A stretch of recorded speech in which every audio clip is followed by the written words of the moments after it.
Welcome to the People's House with Congresswoman Betty McCollum, a discussion of the important issues in Washington, D.C. and Minnesota that affect all of us.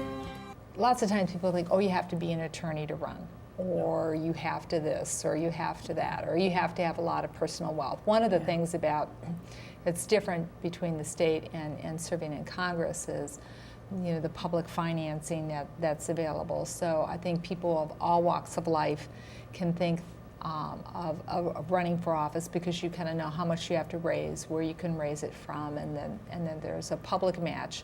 Yeah. You have a responsibility to raise to a level to get the public match, but there's a public match.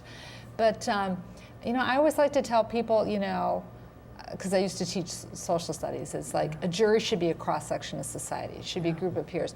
Your legislature should look the same way. It should be a cross-section. It should be doctors and attorneys. It should also be people who own small businesses, people who've taught nonprofits, all different ages, all different backgrounds, and as you pointed out, John, reflections of all the different wonderful faces in our communities, all the different colors and languages and experiences and that, because one of the things I liked when you looked at this, the House has a voting board.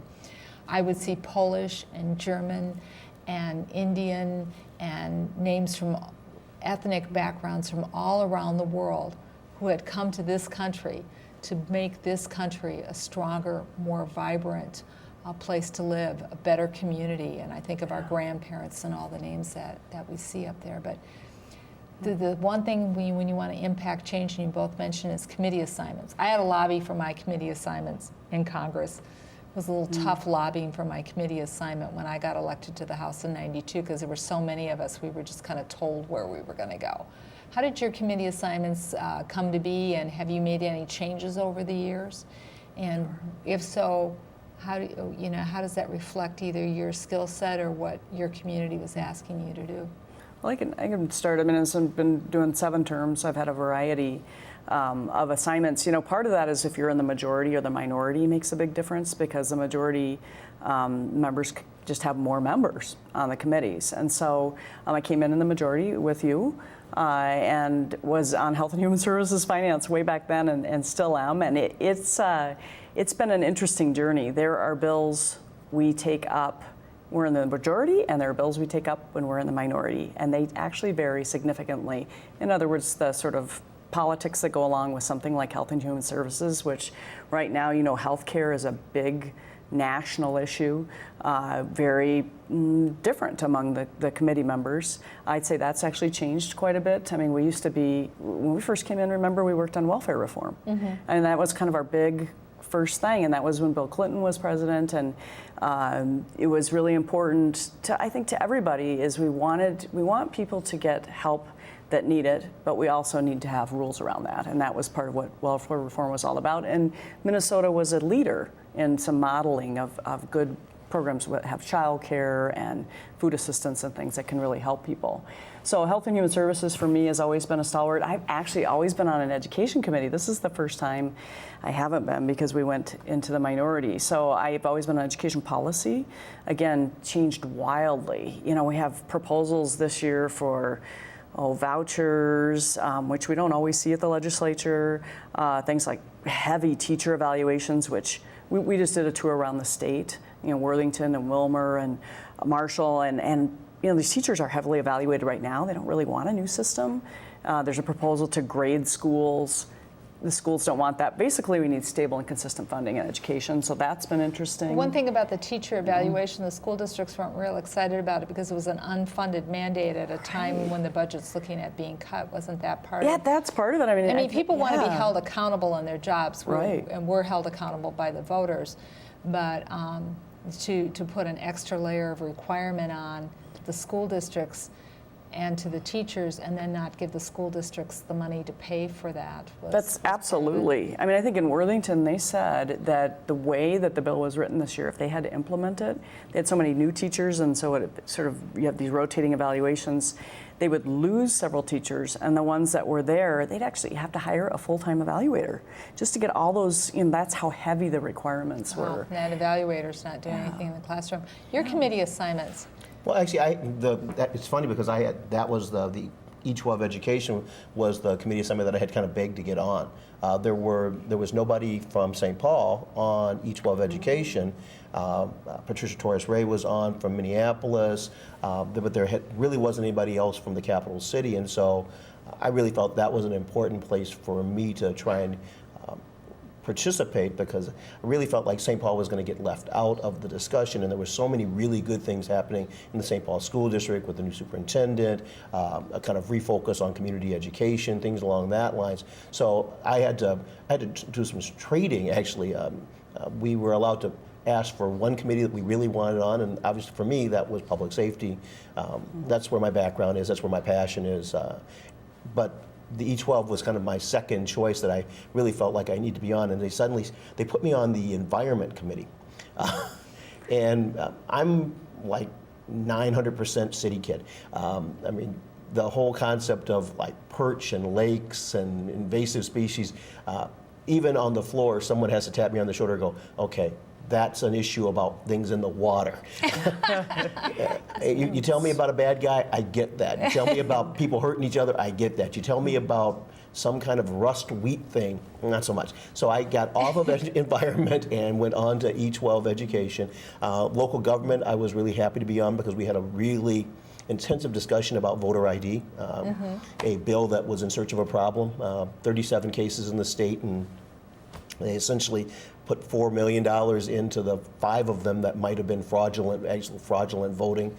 So we were able to have some really, I think, at least healthy discussions there. We didn't get all the way that I wanted. For example, I was really unhappy about the fact that women that are in battered women's shelters, which has been my passion for most of my career, won't be allowed to have folks vouch for them if they leave the house the day before the election and they've left their purse, they've left all their ID at the house, and they're in a battered women's shelter and they still want to vote. The voter ID bill wouldn't allow them to have someone vouch for them. Really? That to me seemed like the vouching was a valid way. It wasn't problematic as far as anyone can give me any evidence for. So I had some real issues on that, and we made the arguments, and they listened and still voted the way they wanted to anyway. So now I noticed you're using the term E12 rather than K-12, early education, or had talked about this earlier, and now you're at the University of Minnesota working on it. And education is, I think, a passion that, I'm going to just say, binds Democrats. We're all here as members of the Democratic Farmer Labor Party, and my mother was a Republican, and she was passionate about education too. That's where I got my passion, from reading and everything else. So it's, but I point that out kind of as a party issue, because right now a lot of the decisions that are being made, whether it's early education through 12 or higher education, are really coming down to priorities and choices. And I think one of the things that I believe the three of us share in common through our decision to caucus as Democrats is lifetime learning and a value of learning. And maybe, John, if you could, as a police officer, I know one of the things that I hear from police officers is education, education, education. But I also hear that from the business community. So we've got about 4 or 5 minutes left here. Maybe just kind of talk about one of our core values and passions, something that came up in the discussion that we've all had. Education. We're taping this at a time we don't know whether or not there's going to be a government shutdown, so we're going to leave that aside and just talk about values of education in general, and maybe just kind of take a minute and tell me what you hear from your constituents, what you hear from your businesses, and why this is such a passion, not only for you, but for our party. Well, real briefly, I ran on a jobs platform probably as much as anything else. East side of St. Paul has some real economic challenges, and jobs was when I knocked on doors, that's what people talked about. Jobs help them get their houses, jobs help them get their kids through school, jobs, jobs, jobs.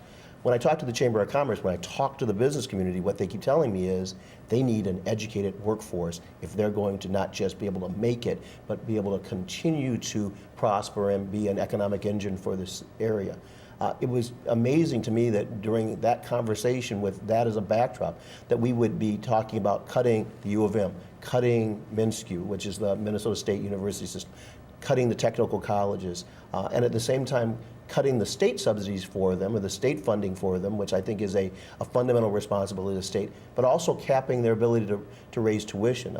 We're going to eliminate the ability for kids from the East Side, Hmong kids who are new immigrants, new Latino kids from all walks of life, from being able to participate fully in the American dream, because we know that young people who don't get a college degree, their unemployment rates are 10 times what the rates are for those people that are able to get 2-year degree, 4-year degree. It doesn't make any difference. That degree beyond high school really makes a huge difference. But at the same time, I also am very concerned about the cuts to St. Paul that were proposed, about cutting St. Paul schools, because we know that the worst case scenario is kids that have no high school diploma, which unfortunately the graduation rate in the inner city is not what it should be. It's 40% unemployment in that category. So we're talking a huge disparity in unemployment if we don't get them through high school, and then we've got to start moving them on. And I would say, our districts overlap, and two things we have a couple multi-billion-dollar companies, 3M's international headquarters in Maplewood and Amation, which is in Oakdale, and those companies are asking for a well-educated workforce. And they've told us it's not just the 4-year degrees, but they need the 2-year degrees. They need the technical folks.